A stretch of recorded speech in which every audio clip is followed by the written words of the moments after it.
Okay, सो requirement यहाँ पे क्या है? रिक्वायरमेंट ये है कि लेट्स से इंस्टीट्यूट के अंदर कोई बंदा आता है इसके लिए एडमिशन के लिए, तो हम लोग क्या करेंगे, उसको उसके व्हाट्सएप पे एक लिंक शेयर करेंगे। जैसे ही वो लिंक पे क्लिक करेगा तो वो एक पेज पे लैंड करेगा। वो लिंक पे जाने के लिए कोई भी ऑथेंटिकेशन या कोई भी यूज़र नेम रिक्वायर्ड नहीं रहेगा। मतलब वो ऐसे लिंक को हम लोग क्या बोलते हैं? एनोनिमस लिंक बोलते हैं। एनोनिमस लिंक मतलब उसको जिसको कोई भी ओपन कर सकता है। तो एक एनोनिमस लिंक हम लोग क्रिएट करेंगे। बंदा जैसे ही लिंक पे क्लिक करेगा, एक फॉर्म खुलेगा। फॉर्म में उसको first name, middle name, last name लिखना है और कोर्स जो है वो ड्रॉप डाउन में आ जाएगा। कोर्स वो ड्रॉप डाउन से सेलेक्ट कर लेगा। कोर्स ड्रॉप डाउन से सेलेक्ट करने के बाद जैसे ही कोर्स सेलेक्ट करेगा तो उसकी फ़ीस ऑलरेडी बैकएंड से फीड रहेगी। ठीक है, अब ये बैकएंड का मैं थोड़ा सा बाद में बताता हूँ। तो ऑलरेडी कोर्स जैसे सेलेक्ट करेगा तो ऑलरेडी उसकी फ़ीस आ जाएगी। फीस मतलब कोर्स सेलेक्ट करने के बाद वो क्या करेगा? डायरेक्ट सबमिट करेगा। अभी के लिए हम लोग इतना बनाएंगे, बाद में हम लोग क्या करेंगे, इसमें इंस्टॉलमेंट का जो मॉड्यूल है वो ऐड करेंगे। फिलहाल अभी रिक्वायरमेंट सिंपल रखते हैं, इतना ऐड करते हैं। इतना ऐड करने के बाद फिर हम लोग उसमें इंस्टॉलमेंट का काम करेंगे। मतलब फ़ीस पेमेंट जो रहेगी, फ़ीस पेमेंट अगर वो इंस्टॉलमेंट में करेगा तो क्या होगा? अगर वो 1 इंस्टॉलमेंट में करता है तो ऑटोमेटिक उसको डिस्काउंट जो एप्लीकेबल है वो डिस्काउंट मिल जाएगा। 5% डिस्काउंट, लेट से अगर फुल फीस एक साथ पे करता है तो वो है, तो 5% का डिस्काउंट हम लोग डायरेक्टली अप्लाई कर देंगे। अगर कोई स्पेशल डिस्काउंट लेट से उसने बात किया है तो वो स्पेशल डिस्काउंट का भी एक सेक्शन बनाएंगे कि इस पर स्पेशल डिस्काउंट मिलेगा। किसके थ्रू, किससे बात किया है, या वसफ सर से बात किया है, या मेरे से बात किया है, या किसी और से बात किया है, तो वो स्पेशल डिस्काउंट का कॉलम रहेगा। लेकिन ये स्पेशल डिस्काउंट अप्लाई करने का काम जो रहेगा वो कौन करेगा? बैकएंड वाले करेंगे। तो बैकएंड वाले का मतलब क्या है? तो एक सेम जो यूआरएल से तो सिस्टम खुल रहा है बराबर, तो हम लोग जो फाइनल एक प्रोडक्ट जो बनाएंगे उसमें क्या होगा? उसमें एक लॉगिन फॉर्म होगा। वो लॉगिन में किसके लिए लॉगिन क्रिएट करेंगे? हम लोग एडमिन वालों के लिए। मतलब लाइक जो यहाँ पे टीचर है, लाइक एमएन मैडम के लिए मैंने एक लॉगिन क्रिएट कर दिया। तो एमएन मैडम अपना यूज़र नेम पासवर्ड डाल के लॉगिन करेंगे। जैसे ही लॉगिन करेंगे तो उनको ऑल स्टूडेंट्स का रजिस्ट्रेशन दिखेगा, जो लोग लिंक से रजिस्टर कर चुके हैं। ठीक है, फिर उसके बाद वहाँ पे वो लिस्ट में जाके वो क्या कर सकते हैं? स्पेशल डिस्काउंट अप्लाई कर सकते हैं, या जो भी उसके अंदर ऑप्शंस रहेगा। तो सेपरेट लिंक से लोग रजिस्टर करेंगे, एनोनिमस लिंक से। फिर हम लोग एक लॉगिन बनाएंगे और वो लॉगिन के थ्रू हम लोग को वो स्टूडेंट की लिस्ट दिखेगी। वहीं पर एमएन मैडम को एक ऑप्शन रहेगा कि ऐड कोर्स। वो जब कोर्स ऐड करेंगे तो कोर्स का नेम और उसकी फ़ीस वहाँ पे फीड कर देंगे। वही जो कोर्स की डिटेल वो फीड कर रहे हैं, वही कोर्स की डिटेल हम लोग को एनोनिमस लिंक पे दिखाना रहेगा। तो ऐसा कुछ तो सिस्टम रहेगा। तो इसमें जो सबसे सिंप्लीफाइड कॉलम जो मास्टर कॉलम जो इसके अंदर आता है वो आता है तुम्हारा कोर्स का। तो एक होगा तुम्हारा कोर्स का नेम, ठीक है, तो कोर्स की डिटेल में कोर्स की फ़ीस भी आ जाएगी। तो वो सबसे पहला मॉडल मेरा बनेगा यहाँ पर। दूसरा मॉडल जो बनेगा मेरा क्या रहेगा? स्टूडेंट्स का। स्टूडेंट्स जो आने वाले हैं वो, या स्टूडेंट्स ही बोलेंगे उसको, कैंडिडेट बोलो या स्टूडेंट बोलो, कैंडिडेट बोल सकते हैं हम लोग। लीड जनरेशन है ना, तो कैंडिडेट हम लोग बोल सकते हैं। तो कैंडिडेट नाम का एक मॉडल बनेगा। कैंडिडेट का नेम, कैंडिडेट किसको, कौन सा कोर्स, जो आप एक से एक कैंडिडेट जो है मल्टीपल कोर्स में रजिस्टर कर सकता है बराबर। मतलब एक बंदा है वो जावा भी पढ़ रहा है, डॉटनेट भी पढ़ रहा है, पाइथन भी पढ़ रहा है, 3 कोर्स ज्वाइन किया है बराबर, और एक कोर्स में मल्टीपल कैंडिडेट रहेंगे। मतलब ये रिलेशन कैसा बनेगा? मैनी टू मैनी रिलेशन बनेगा, समझिए ना। मैनी टू मैनी कैसा? एक जैसे पाइथन है, पाइथन में मल्टीपल कैंडिडेट होंगे, एक बंदा तो पढ़ेगा नहीं पाइथन का, मल्टीपल कैंडिडेट, और एक कैंडिडेट का मल्टीपल कोर्स, तो मैनी टू मैनी रिलेशन हो गया। तो इसको कैसे हम लोग लिख सकते हैं? तो सबसे पहला जो मेरा मॉडल रहेगा वो रहेगा कोर्स का, जो सबसे बेसिक। इसको क्या हो गया? अब इसको कौन एक्टिवेट करेगा?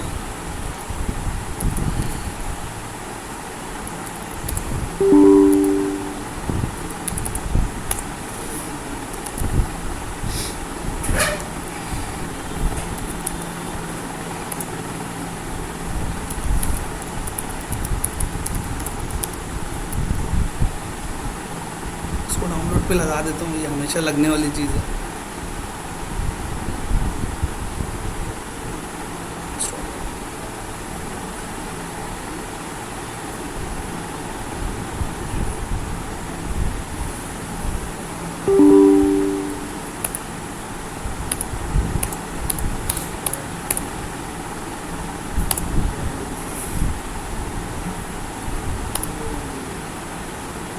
हो गया।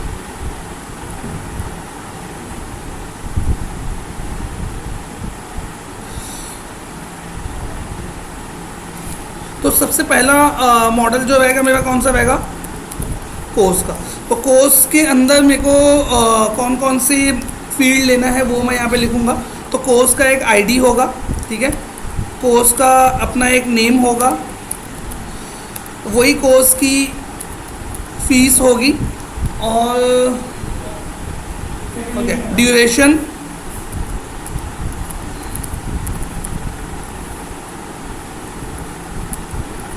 और इसके अलावा जो प्रोजेक्ट से रिलेटेड कुछ एंटिटीज़ होती है, हर जैसे ये पर्टिकुलर कोर्स डेटाबेस में ऐड हुआ तो हम लोग टेबल में ये भी रखते हैं कि ये कब ऐड हुआ, किसने ऐड किया, किसने अपडेट किया, और डिलीट जब होगा तो जैसे फॉर एग्जांपल अभी यहाँ पे एक कंसेप्ट आता है सॉफ्ट डिलीट का, ठीक है, मैं थोड़ी देर में सॉफ्ट डिलीट बताता हूँ, पहले यहाँ पे फील्ड ऐड करता हूँ। और ये जो चीज़ मैं बताने जा रहा हूँ ये एकदम प्रोजेक्ट स्पेसिफिक है, मतलब ये तुमको लाइव प्रोजेक्ट में ऑलवेज ये सब फील्ड मिलेगी हमेशा।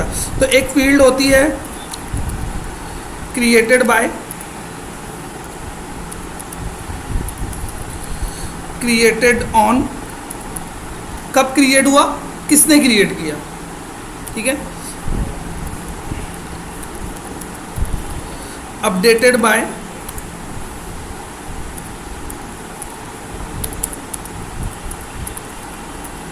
अपडेटेड ऑन, डिलीटेड बाय,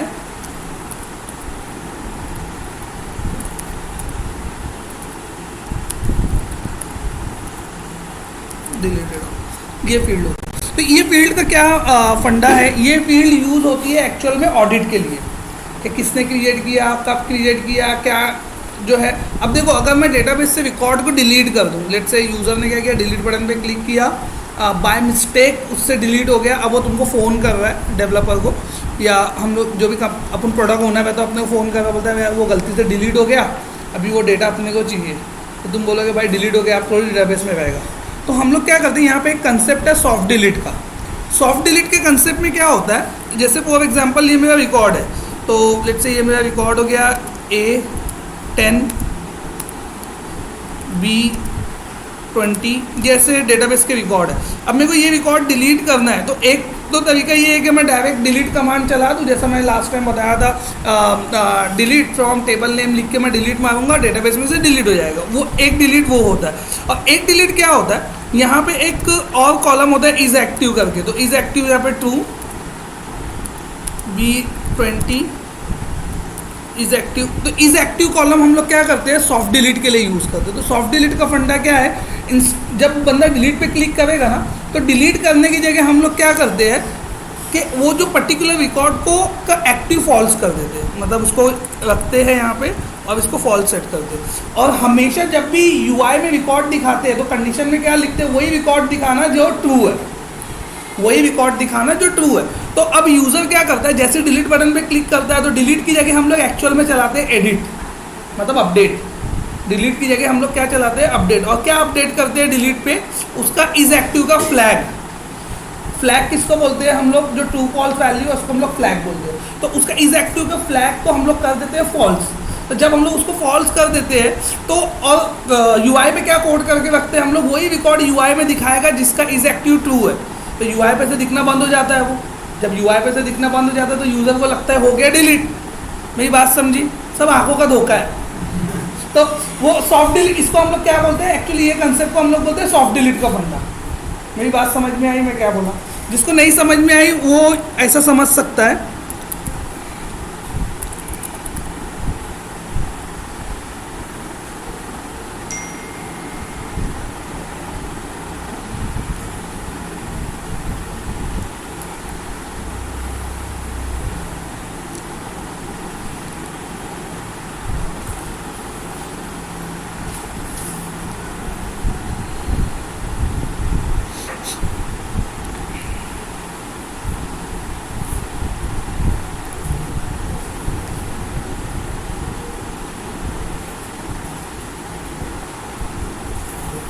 चला गया क्या?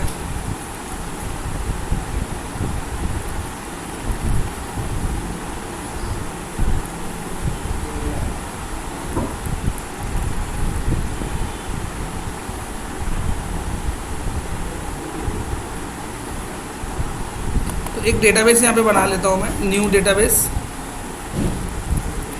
Test dB. इसके अंदर एक टेबल बनाता हूँ मैं,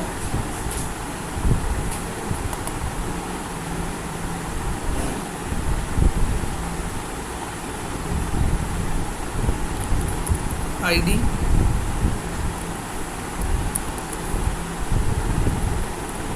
name,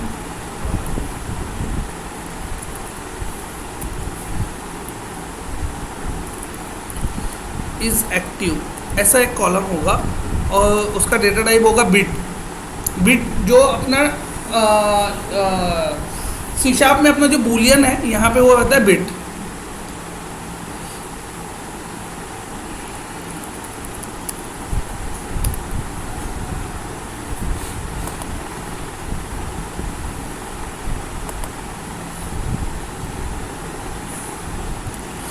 one A one, one means true, ठीक है, टू बी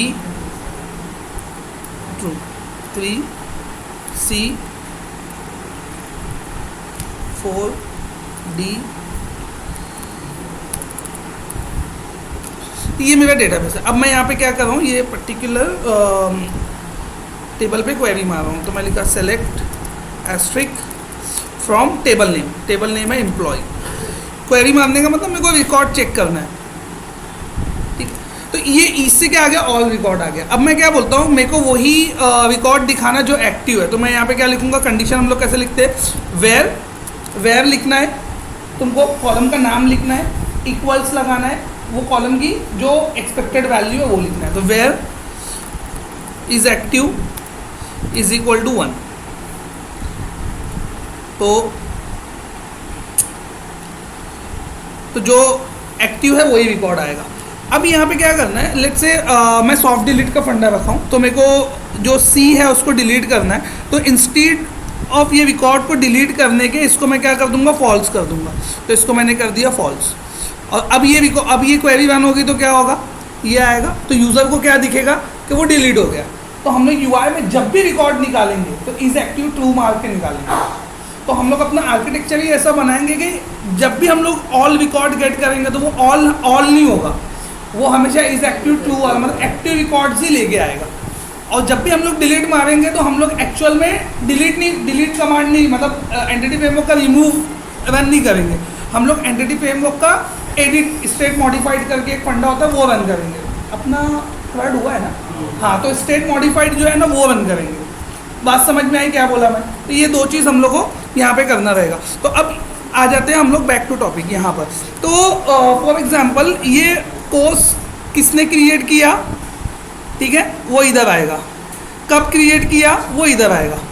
अब हम लोग अपडेट मारेंगे ना, मतलब जैसे किसी ने उसका नाम चेंज किया, किसी ने उसकी फ़ीस की वैल्यू में, तो मैंने फ़ीस डाला था 35,000, किसी ने कर दिया उसको 30,000, तो किसने अपडेट किया वो यहाँ पे आएगा। कब अपडेट किया वो इधर दिखाएगा। समझ में आएगा? तो ये क्या अपडेट में कैसा होता है, अपडेट में वो जो पूरी रो है ना उसको एक्टिव फॉल्स कर देंगे। जैसे फॉर एग्जांपल, तो इसको मैं मैनुअली करके बताता हूँ तुमको। लेट्स से इस ये जो है ये जो डी है इसको डबल डी करना है अपडेट में, जो तरीके से मैं बता रहा हूँ वो तरीके से। तो ये होगा कैसा पता है, पहले तो ये वाला रिकॉर्ड हो जाएगा फॉल्स, ठीक है, सबसे पहले ये रिकॉर्ड हो जाएगा फॉल्स। उसके बाद ये पूरा रिकॉर्ड है ना रिपीट होगा नीचे, तो ये सेम आईडी से 4 और न्यू वैल्यू के साथ डी होगा और यहाँ पे आ जाएगा और आगे आ जाएगा किसने अपडेट किया, कब अपडेट किया, क्या अपडेट हुआ, वो आ जाएगा। तो अगर तुम्हारा रिकॉर्ड 5 बार एडिट होता है तो पांचों की हिस्ट्री तुमको दिखेगी, कब एडिट किया, किसने एडिट किया और क्या से एडिट करके क्या बना दिया। ये ऐसा एक्चुअल में लाइव डेटाबेस के अंदर होता है। जितने भी लाइव डेटाबेस तुमको मिलेंगे ना उसमें ये आर्किटेक्चर तुमको मिलेगा। लेकिन ये अपडेट वाले में ऑप्शन है। क्या ऑप्शन है? एक तो कैसा अपडेट है कि पूरी हिस्ट्री मेंटेन करने वाला, मतलब ये वाला रिकॉर्ड रखना है कि नहीं रखना है, तो हिस्ट्री मेंटेन करना है अपडेट की कि नहीं करना है।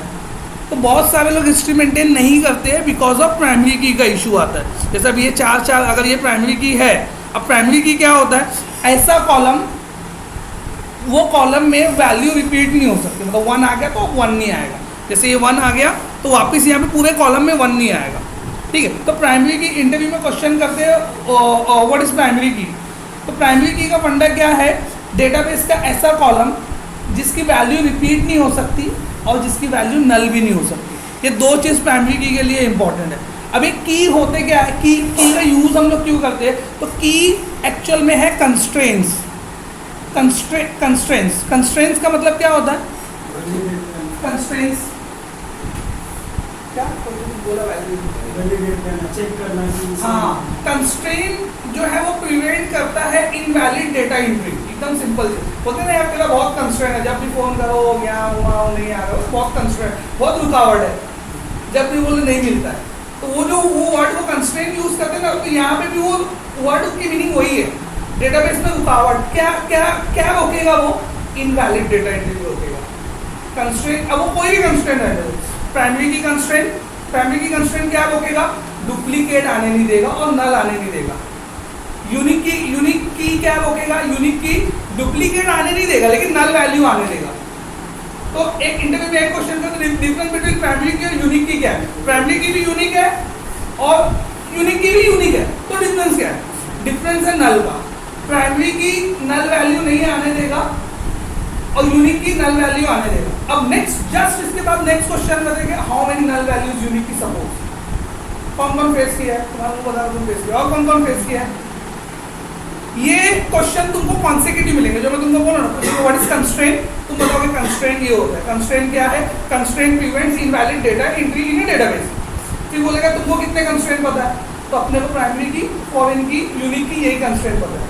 फिर नेक्स्ट बोलेगा व्हाट इज प्राइमरी की क्या है, प्राइमरी की क्या है, प्राइमरी की प्रिवेंट करता है duplicate value as well as null value.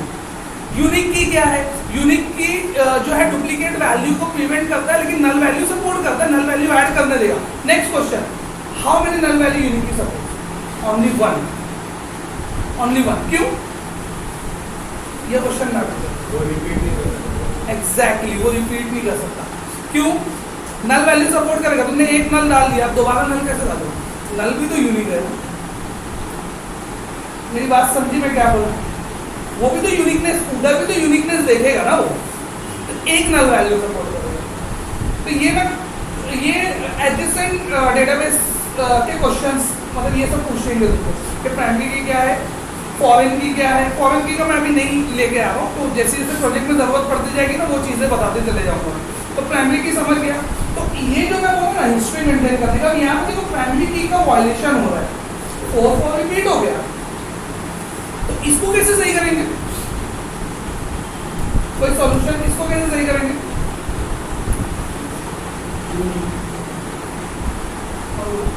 की लेंगे तो रिपीट होगा ना, बनेगी ही नहीं प्राइमरी की, तो किसको कैसे मैं सही कर सकता हूँ। एग्जैक्टली, एक और कॉलम में लूंगा उसको की बनाऊंगा, और ये जो है मेरा स्टूडेंट आईडी ऐसे ही चलेगा, और एक स्टूडेंट प्राइमरी की अलग बन जाएगा टेबल के अंदर, just to maintain uniqueness of. मतलब तुमने 4 निकाला, 4 आईडी मार के निकाला, 10 बार उसने डी को चेंज किया, पहले कैपिटल डी था, फिर स्मॉल डी किया, फिर सिंगल कैपिटल डी, फिर 2 बार कैपिटल डी, फिर 3 बार कैपिटल डी। अब तुमने वाला where ID is equal to 4, तो 5-6 रिकॉर्ड आ जाएगा। अब उसमें से तुमको कोई एक डिलीट करना, उसको कैसे डिलीट करोगे, मेरी बात समझी मैं क्या बोला। तो उसके लिए एक और की लोगे, जो तुम बोल रहे हो ना, उसके लिए एक और की रहेगा, वो रहेगा एक्चुअल में प्राइमरी। मेरी बात समझी, लेकिन उतना वो लेवल के प्रोजेक्ट में हम लोग जाएंगे नहीं तो तुम लोग बहुत ज़्यादा ही कंफ्यूज हो जाओगे कि ये आईडी वो आईडी, ये आईडी से डिलीट किया तो क्या होगा, वो आईडी से डिलीट किया तो क्या होगा। क्योंकि जब तुमको हिस्ट्री के अंदर से डिलीट मारना रहेगा तो तुम्हारी प्राइमरी की यूज होगी, और जब तुमको एक्चुअल एंटिटी वाइज काम करना रहेगा ट्रू फॉल्स, तो तुम्हारी ये सिंगल की यूज होगी। क्यों, इसमें भी क्या होगा पता है, जैसे 3 बार रिपीट हुआ 4 तो इसमें से एक ही रिकॉर्ड ट्रू रहेगा, मतलब ये वाला तो इनएक्टिव हो गया, मतलब इनएक्टिव हो गया, ये वाला भी इनएक्टिव होगा जब अपडेट हो जाएगा। तो जब भी एक्टिव रिकॉर्ड निकालेंगे तो 4 वाला एक ही रिकॉर्ड आएगा, तो उस टाइम पे चल जाएगा। लेकिन बैकएंड में जाके हम लोग देखेंगे ना, तो उस टाइम पे बहुत सारा रिकॉर्ड आएगा। अब बैकएंड से अगर डिलीट करना है तो मैं कैसे डिलीट करोगे, तो एक एक्स्ट्रा की बनेगी।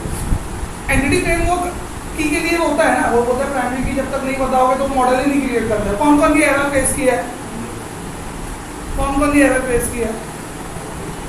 तुम लोगों नहीं आया है, इससे हो सकता है। बिना की के मॉडल नहीं बनता एंटिटी फ्रेमवर्क, बराबर। हाँ, आईडी लोगे तो वो खुद से की ले लेता है, लेकिन कभी तुम आईडी को कुछ और नाम दे दो, सीधा एरर देने लगेगा। ऐसा कोई किया है? हाँ, वो एरर, तो उसकी वजह से और कॉलम लेना पड़ जाएगा की वाला। देखो, प्रैक्टिस रहेगी तो मेरी बात भी समझेगी, प्रैक्टिस नहीं रहेगी तो सब लगेगा कि काला अक्षर भैंस बराबर, माड़े बराबर।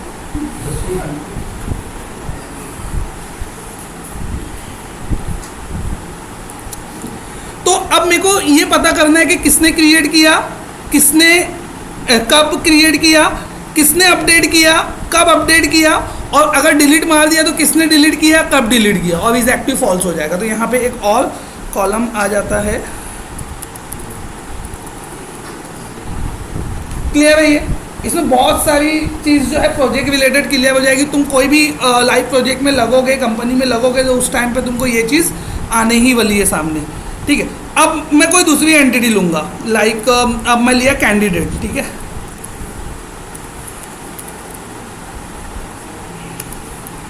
तो कैंडिडेट में भी होगा आईडी, कैंडिडेट में भी होगा created by, created on, updated by, updated on, deleted by, deleted on, is active, ये तो रहने ही वाला है ना। उसके बाद कोई और एंटिटी लूँगा, उसमें भी रहेगा। तो मतलब ये चीज़ हर एंटिटी में कॉमन है।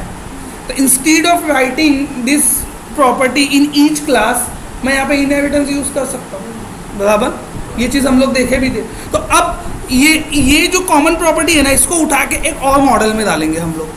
तो वो मॉडल जो रहेगा उसको हम लोग बोलेंगे बेस मॉडल। तो मैं अभी स्टार्ट करता हूँ प्रोजेक्ट, देन हम लोग फिर इसको मूव करेंगे। तो पहला जितना मेरे को समझ में आया उतना तो बना देता हूँ मैं।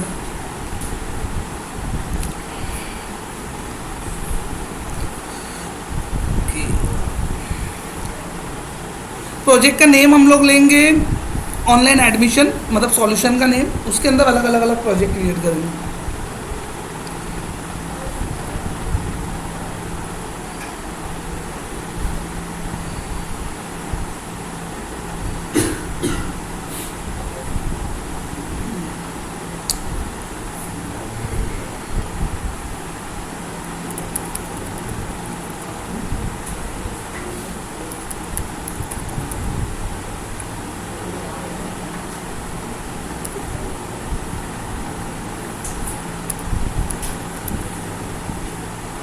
देखो, पहले मैं मॉडल्स का प्रोजेक्ट क्रिएट करूंगा। ये स्ट्रक्चर मैं HRMS के टाइम पे थोड़ा सा बता दिया था, मैं बोला था इसको ही हम लोग कैरी फॉरवर्ड करेंगे। तो मेरा क्या बनेगा, एक ऑनलाइन नाम का सॉल्यूशन बनेगा, उसमें online admission dot models, online admission dot web UI, online admission dot business logic, बराबर। तो सेम चीज़ यहाँ भी मैं करने जा रहा हूँ। सॉल्यूशन का नेम कल क्या रहेगा, स्पेलिंग सही है ना भाई? हाँ, इधर अगर इधर गलत होगी ना तो पूरे नेम स्पेस गलत, सॉल्यूशन का नाम गलत, पूरा प्रोजेक्ट ही वापस से फिर बनाना पड़ेगा। तो यहाँ पे थोड़ा सा स्पेलिंग ध्यान देना।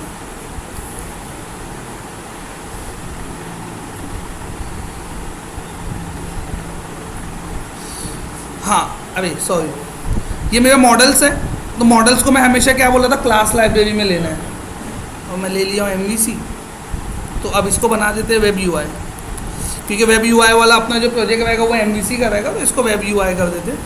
ऑनलाइन एडमिशन 4.8 क्रिएट, ये MVC सेलेक्ट करो। यहीं पे अभी से ही हम लोग वेब API मार्क कर देंगे। रीज़न मैं बता रहा हूँ क्योंकि यही प्रोजेक्ट के अंदर मैं तुमको वेब API एक्सप्लेन करूँगा। जो डेटा हम लोग जो एडमिशन का डेटा हम लोगों को डेटाबेस में आएगा, वही डेटा के लिए मैं क्या करूँगा, वेब API बनाऊँगा, और यही वाले प्रोजेक्ट को मैं होस्ट करूँगा, और यही वाले प्रोजेक्ट को तुमको API से मोबाइल के पे हिट करके बताऊँगा। तो इसके लिए अभी से हम लोग इसमें वेब API मार्क कर देंगे। वेब API क्यों यूज़ करते हैं, सवाल ये है। वेब API का क्या लगेगा, जैसे फॉर एग्जाम्पल तुमने क्या कर दिया, पूरी एप्लीकेशन बना ली, ठीक है, तुम्हारा MVC का प्रोजेक्ट है, MVC का प्रोजेक्ट चल रहा है, सब अच्छा है, सब कुछ ठीक है। अब तुम्हारे पास रिक्वायरमेंट आ गई। रिक्वायरमेंट ये आ गई कि तुमको बनाना है आप एंड्रॉयड ऐप, और ऐप में लॉगिन करने पे वही डेटा तुमको लगेगा जो डेटा तुम्हारा वेब में है। मतलब कोई बंदा लॉगिन करे तो वही डेटा एप्लीकेशन में भी दिखना चाहिए, वही डेटा जो वेबसाइट पे दिख रहा है वही डेटा यहाँ भी दिखना चाहिए। तो वो डेटा को तुम मोबाइल में कैसे लेके आओगे? मोबाइल में जो कोड होता है वो तो कॉटलिन में होगा या एंड्रॉयड में होगा या फ्लटर में होगा या आयोनिक में होगा, मतलब नॉन डॉटनेट टेक्नोलॉजी में होगा। तो उसको वहाँ से यहाँ ट्रांसफर तुम कैसे करोगे? तो उसके लिए जो एक फॉर्मेट बना हुआ है, वो फॉर्मेट क्या है? जेसन।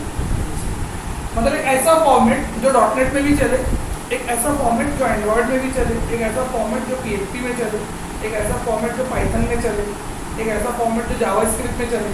मेरी बात समझिए, ऐसा फॉर्मेट जो जावा में चले, अक्रॉस ऑल दी लैंग्वेज वो फॉर्मेट जो है वो कॉमन में चले। तो पहले ये फॉर्मेट जो था वो XML था, पहले वो फॉर्मेट जो था वो XML था। अब जो XML का भाई आ गया है वो है जेसन। फायदा सिर्फ क्या है वहाँ पर? फायदा सिर्फ ये है कि इसकी साइज कम हो जाती है और इसकी कास्टिंग बच जाती है। मैं एक बार बताया हूँ, अगर याद होगा थोड़ा बहुत, मैं खाली जब रिवाइज करवा रहा हूँ। अब ये रिक्वायरमेंट आई तुमको कि तुमको मोबाइल में चाहिए डेटा, तो उस टाइम पर तुम क्या करोगे? वेब API बनाओगे। इससे पहले मेरे को जब डेटा जेसन में चाहिए था तो मैं क्या किया था? रिटर्न में जेसन लिख दिया था। तो उससे भी काम हो जाता है अगर एप्लीकेशन के अंदर डेटा यूज करना है तो। लेकिन एप्लीकेशन के बाहर यूज करना है, एप्लीकेशन के बाहर कहीं पे यूज करना है जहाँ पे ऑथेंटिकेशन उसका अपना होगा, अलग मैकेनिज्म है, कोई फ्लटर है या कोई और ही लैंग्वेज में यूज करना है, तो उस टाइम पे हम लोग क्या करते हैं? वेब API क्रिएट करते हैं। तो अब MVC का URL जब हम लोग हिट करते हैं तो आउटपुट क्या आता है? MVC का URL हिट करते हैं तो आउटपुट क्या आता है? पेज आता है। वेब API का URL हिट करते हैं तो आउटपुट आता है जेसन। तो इंटरव्यू में क्वेश्चन करते हैं what is the difference between MVC and web API? MVC web API में डिफरेंस क्या है? दोनों एक ही प्रोजेक्ट में बनता है, तो अभी बनेगा ना, अभी मैं से मार्क कर दूंगा तो बन जाएगा नहीं। तो डिफरेंस ये है कि MVC के URL का आउटपुट जो होता है वो एक HTML होता है, मतलब पेज, और वेब API के URL का आउटपुट जेसन होता है। क्लियर है क्या बोला मैं? तो यहीं से हम लोग टिक मार्क करेंगे, ये वेब API क्रिएट कर देंगे। यहाँ तक किसी को कोई डाउट है? कुछ नहीं समझा, कुछ बहुत सब, क्योंकि यहाँ नहीं समझेगा तो आगे भी नहीं समझेगा। इसके लिए यही हो कि इधर ही पूछ लेगा। किसी को कुछ ऐसा है जो मिस हो गया, या कुछ ऐसा है जो रिक्वायरमेंट में नहीं समझा, या मैं कुछ किया नहीं, मैं सिर्फ एक प्रोजेक्ट लिया, सॉल्यूशन बनाया हूँ, और जो लास्ट लेक्चर में जो तुमको स्ट्रक्चर बताया था HRMS का, वो स्ट्रक्चर यहाँ पे लेके आया हूँ, उसके अलावा कुछ नहीं किया। बाकी प्रोजेक्ट कैसे क्रिएट करना है क्या है वो ऑलरेडी 3-4 बार हम लोग का हो चुका है, वही चीज़ वापस से रिपीट हो रही है यहाँ पर। क्लियर हो? हाँ।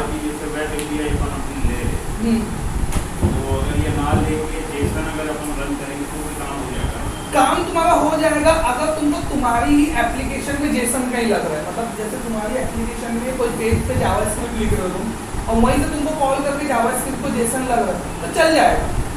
लेकिन लेट्स से वो URL हिट होने वाला है कोई और सर्वर से, कहीं और पर, कोई और टेक्नोलॉजी में, कोई और लैंग्वेज में, लाइक फ्लटर टीम में वो हिट करने वाली है, तो फिर उस टाइम पे वो ऑथेंटिकेशन कैसे करेंगे उसका? इसके लिए वेब API का जब क्वेश्चन आता है तो एक क्वेश्चन जरूर पूछते हैं, how can you secure web API, how can you add authentication in web API। जो लोग इंटरव्यू दिए हुए ना, लोग मेरी बात से फुल रिलेट करते रहेंगे कि ये चीज़ लिटरली सीक्वेंस में पूछता है। अगर तुम देखो, क्योंकि डेवलपर का माइंड वैसे ही काम करता है, पहले पूछेगा तो पूछेगा एब्स्ट्रैक्ट क्लास क्या है, एब्स्ट्रैक्ट क्लास पूछेगा तो इंटरफेस पूछेगा, अब इंटरफेस हो गया तो कंस्ट्रक्टर पे आएगा, कंस्ट्रक्टर हो गया तो बोलेगा कंस्ट्रक्टर प्राइवेट हो सकता है क्या, प्राइवेट हो सकता है, उसके बाद सीधा डिजाइन पैटर्न पूछेगा, तुमको कोई डिजाइन पैटर्न पता है क्या? ये सब सीक्वेंस में क्यों चलता है पता है? क्योंकि ये इंटर रिलेटेड कंसेप्ट है। ये मैं लूंगा अभी एक बार में, मतलब पूरा ये हो, अभी कैसा है कि बहुत सारी जगह से बहुत सारी चीज़ मिसिंग है, लाइक जैसे प्राइवेट कंस्ट्रक्टर में बताऊंगा तो नहीं समझेगा तुमको, एब्स्ट्रैक्ट क्लास का फंडा अभी बताना है मेरे को, अब बताने वाला हूँ, अभी प्रोजेक्ट के साथ में एब्स्ट्रैक्ट क्लास का कंसेप्ट आएगा यहाँ पर। तो जो भी कंसेप्ट है, प्रोजेक्ट जब हाफ हो जाएगा ना तो बहुत सारी चीज़ तुम्हारी क्लियर हो जाएगी। यही प्रोजेक्ट में हम लोग फिल्टर भी देखेंगे, फिल्टर कैसे बनता है, फिल्टर के बारे में भी इंटरव्यू में हमेशा क्वेश्चन पूछता है। जो मैं तुमको एक रिकॉर्डिंग अभी कुछ दिन पहले शेयर किया था उसमें भी देखोगे तो उसमें भी यही सब क्वेश्चन था, MVC, request life cycle, filter, फिर उसने पूछा कि व्यू से कंट्रोलर में डेटा कैसे लेके जाओगे तुम, कोई सुना भी था क्या? अभी एकदम रिसेंट में 3-4 दिन पहले एक रिकॉर्डिंग शेयर किया था, तो वो मेरी ही रिकॉर्डिंग थी। मैं गया था मेरे पाड़े को नहलाने और वहाँ पे वो मुझे तो हाँप के इंटरव्यू दिया, समझे क्या? मतलब वो एकदम, मतलब मैं रेडी नहीं था, मैं उसको अपना नहला के फिर कॉल बैक किया उसको, तो मेरे को पता चला कि ये इंटरव्यूअर है, तो बोला कि कंफर्टेबल, वाला comfortable, we can continue on the same call.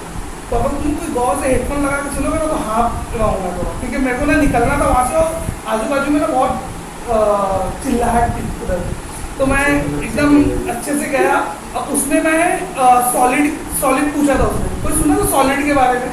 Solid में तुम लोग एक्सप्लेन करो। सॉलिड भी इंटरव्यू में हमेशा पूछता है, सॉलिड डिजाइन पैटर्न, ये चीज़ है ना हमेशा तुमको पूछेगा। और सॉलिड एक ऐसी चीज़ है, अगर तुमको वो आती है ना तो ही तुम आर्किटेक्ट बन सकते हो। और हाईएस्ट पेइंग जॉब जो है स्क्रम मास्टर के बाद आज आर्किटेक्ट की है। मेरा डेजिग्नेशन आर्किटेक्ट ही था लास्ट टाइम, अभी अब मैं डेवलपर बना। मतलब इससे पहले कंपनी तक technical architect, as a technical architect ही मैं काम करता था। तो टेक्निकल आर्किटेक्ट लोग को सबसे ज़्यादा पैसा मिलता है, इवन मैनेजर से भी ज़्यादा, क्योंकि पूरा प्रोजेक्ट का आर्किटेक्चर, प्रोजेक्ट बन कैसे रहा है, प्रोजेक्ट की जो पूरी जो हार्ड ऑफ द प्रोजेक्ट की जान जो बोलते हैं ना, वो पूरा आर्किटेक्ट के हाथ में रहती है। आर्किटेक्ट छोड़ के निकल गया ना तो कंपनी उसको रिटेन करती है, भाई रुक जा, कितना देखो बाहर कितना मिल रहा है, हम लोग मैच करके देते हैं। और ऐसे बहुत सारे आर्किटेक्ट लोग मतलब रुके रहते हैं और उनकी सैलरी बहुत ज़्यादा हो जाती है। लेकिन आर्किटेक्ट बनने के लिए तुमको सॉलिड, डिज़ाइन पैटर्न और हुक्स, ये तीन चीज़ एकदम रॉकेट आना चाहिए। मैं जब ऊप्स पढ़ा रहा था मैं तब बोला भी था कि ये मेरा फेवरेट सब्जेक्ट है ऊप्स जो है। मतलब ये कभी नींद में से भी उठा के बोलोगे तो मैं ऊप्स नहीं बिना पढ़े पढ़ा सकता हूँ। तो उसने मेरे से पूछा वही सॉलिड के बारे में, और सॉलिड का वो लोग क्या पूछते हैं पता है? सॉलिड का एक एक चीज़ के एग्जाम्पल पूछेंगे तुमको। मतलब सॉलिड बोला सिंगल रिस्पॉन्सिबिलिटी, तो उसका मतलब क्या? ओपन एंड क्लोज बोला तो उसका मतलब क्या? हर चीज़ का एक मीनिंग है, और उसको प्रैक्टिकली कैसे यूज़ करेंगे वो भी तुमको बताना पड़ता है। तो वो सब चीज़ जो है अभी इंटरव्यू पर्सपेक्टिव से आना शुरू हो जाएगी। तो ये वेब एपीआई आएगा, समझा? अभी इसको मैं मार्क कर दूंगा ना, तो ये क्या करेगा पता है? वेब एपीआई के लिए अच्छा किसको याद है एमवीसी के लिए कौन सा डीएलएल था? किसको याद है एमवीसी के लिए कौन सा डीएलएल था? जब एमवीसी का पहला लेक्चर पढ़ा रहा था तब बताया था। इतनी पुरानी बात, वो तो मेरे को बिल्कुल नहीं याद है। नहीं, डीएलएल का नाम किसी को याद है? एमवीसी के डीएलएल का नाम system.web.mvc.dll। तो ऐसे ही वेब एपीआई का एक डीएलएल है, उसका नाम है system.web.http। तो जब तुमको डिफरेंस पूछेगा वेब एपीआई और एमवीसी में, तो ये भी तुमको बताना होता है कि उसका जो नेम स्पेस है वो system.web.mvc है, और इसका नेम स्पेस system.web.http है। क्योंकि वेब एपीआई तो हम लोग बोलते हैं, लेकिन एक्चुअल में ये क्या जनरेट करता है? HTTP rest request. क्या जनरेट करता है? HTTP rest request. तो इंटरव्यू में एक और क्वेश्चन आता है कि व्हाट इज रेस्ट, जो मैं 2 साल से कर रहा हूँ। तो मैं एमवीसी का प्रोजेक्ट यहाँ पे क्रिएट किया, और हाँ ये यहाँ पे एक और चीज़ आ गई HTTPS। तो what is the difference between HTTP and HTTPS? कौन बताएगा? बताओ। HTTP नॉर्मल रिक्वेस्ट के लिए है और वो सिक्योर्ड हो जाता है। Secured over what? मतलब कनेक्शंस जो भी है उसका एक पैरामीटर जो भी है, अगर सर्टिफिकेट लेना है क्या साइट के लिए वो अगर इंक्लूड करेंगे तो वो वेबसाइट सिक्योर्ड है करके लॉगिन या फिर लॉक टाइप रहता है सर, तो एक्सेस करने देगा। ये आदमी सही बोलता है। तो मैं इसको मतलब थोड़ा और अच्छे से एक्सप्लेन कर देता हूँ। जैसे फॉर एग्जाम्पल मैं कोई वेबसाइट पे गया है ना, वहाँ पे फ्लिपकार्ट का लोगो है, सब कुछ है, वहाँ पे पूछ रहा है क्रेडिट कार्ड की इंफॉर्मेशन। अब लोगो तो फ्लिपकार्ट का दिख रहा है, लेकिन वो तो मैं भी डिज़ाइन कर सकता हूँ, और वो क्रेडिट कार्ड की इंफॉर्मेशन जैसे लिख के तुम सेव करोगे तो उसको मैं एक एसक्यूएल सर्वर में ले लूँगा, और उसके बाद तुमको खाली मैसेज आएगा। ऐसा भी तो कर सकता है ना कोई? मेरी बात समझी? स्कैमर बना रहा पूरी टीम को। तो ऐसा कर सकते हैं, बहुत आसान है। एक डोमेन खरीदने का flipkartgroup.com। अब यहाँ पे पब्लिक फ्लिपकार्ट देखी, डोमेन में तो फ्लिपकार्ट है, फ्लिपकार्ट का लोगो है, 3 क्रेडिट कार्ड की इंफॉर्मेशन भी मिल गई तो हो गया ना, डोमेन खत्म, वेबसाइट खत्म, दूसरा डोमेन। समझिए? तो ऐसे स्कैमर बहुत लोग हैं। तो मैं कैसे ट्रस्ट करूंगा कि मैं ये पर्टिकुलर वेबसाइट पे क्रेडिट कार्ड की इंफॉर्मेशन डालूं कि नहीं डालूं? वो ट्रस्ट मतलब वो ट्रस्ट का सर्टिफिकेट कौन देता है? कुछ ऑर्गेनाइजेशन से वो देती है। उसमें से एक ऑर्गेनाइजेशन है PCI, जिसको हम लोग PCI कंप्लायंस वाली वेबसाइट होती है। कौन कौन सुना है PCI कंप्लायंस? ये कोई वेबसाइट पे कहीं लिखा है देखा PCI? पेमेंट वाले ये इसको पता रहेगा बाबा, तुम लोग ही भेजे थे मेरे को कि हम लोग की वेबसाइट पे डालो PCI कंप्लायंस का। तो क्या है वो PCI कंप्लायंस? किसको मालूम है? वो क्या है पता है? वो लोग सर्टिफिकेट देते हैं कि ये वेबसाइट हम लोग देखे हैं, ये वेबसाइट तुम्हारे क्रेडिट कार्ड की इंफॉर्मेशन सेव नहीं करेगी। लेकिन वो सर्टिफिकेट जब वो लोग देते हैं ना, तो वो लोग बोलते हैं कि तुमको वो हमारे दिए हुए सर्टिफिकेट को अपनी वेबसाइट पे इंस्टॉल करना पड़ेगा। तो एक सर्टिफिकेट की फाइल होती है जिसको जाके हम लोग इंस्टॉल करते हैं, जो तुम्हारी वेबसाइट HTTP पे ओपन होना बंद हो जाती है और वो ऑटो रिडायरेक्ट होती है HTTPS के ऊपर। HTTPS का मतलब ये होता है HTTP over SSL। SSL is nothing but your secure socket layer. समझ में आ रहा है? ये पूरा नेटवर्किंग का कंसेप्ट है, सिक्योरिटी का कंसेप्ट है, अपने को इतना ज़्यादा उसमें जाना नहीं, ठीक है? तो ये होता है, ये इसको बोलते हैं हम लोग HTTP। तो इतना भी तुम इंटरव्यू में बोल दोगे तो फिर वो बोलेगा इधर देखो।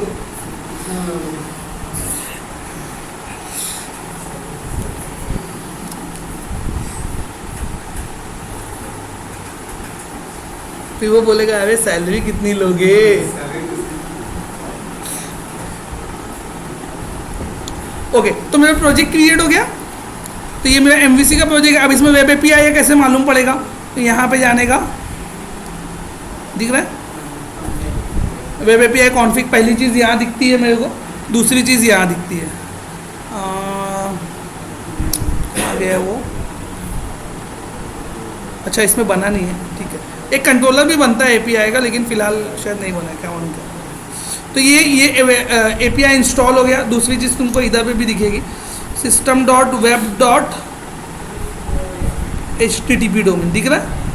ये MVC है, एरो देखो, और ये है HTTP, ठीक है। एक बार रिकॉर्डिंग टेस्ट कर लेता हूँ। नहीं बहुत मारोगे तुम लोग। स्टॉप करना है ना, हो तो गई स्टॉप।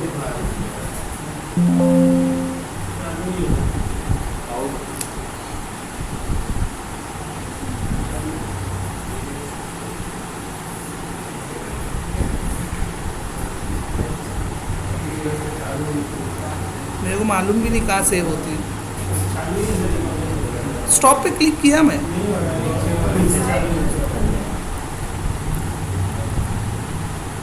अरे अब आया, do you want to stop recording? Yes.